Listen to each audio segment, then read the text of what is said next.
L'agence Business France rouvrirait ses portes dans le cadre de la législation russe et les autorités françaises ont pris la décision de fermer le service de l'ambassade de France portant sur les activités de Business France en Russie.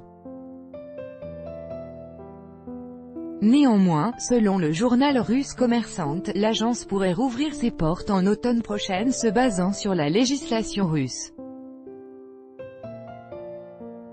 L'agence Business France pourrait déjà lancer cet automne un appel d'offres visant à représenter ses intérêts en Russie et reprendre son travail sur une nouvelle base et dans le cadre de la législation russe, rapporte le journal russe Kommersant se référant à une source diplomatique française.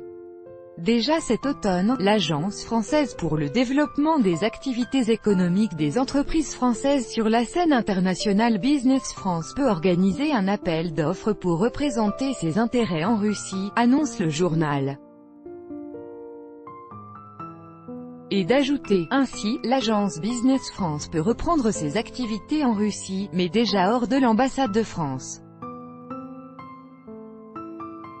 Selon la source, les conditions d'appel d'offres ne sont pas encore annoncées, mais les organisations connues en France peuvent y participer, par exemple la Chambre de commerce et d'industrie franco-russe, CCI, ainsi que la Maison des entrepreneurs français de Moscou, MEF.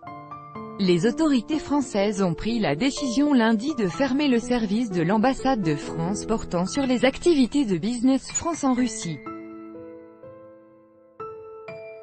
En cause, les conditions d'exercice de Business France en Russie, considérablement dégradées au cours des derniers mois, notamment avec les saisies illégales opérées sur son compte en banque, pourtant protégé par la Convention de Vienne, et l'expulsion de son directeur disposant d'un passeport diplomatique. Cette entité était active en Russie depuis 8 ans, sous le nom d'UbiFrance puis de Business France, et était dédiée au renforcement de la présence des entreprises françaises en Russie et à l'intensification des échanges entre ces deux pays. Business France s'appuiera désormais sur des partenaires privés présents en Russie, précise l'ambassade.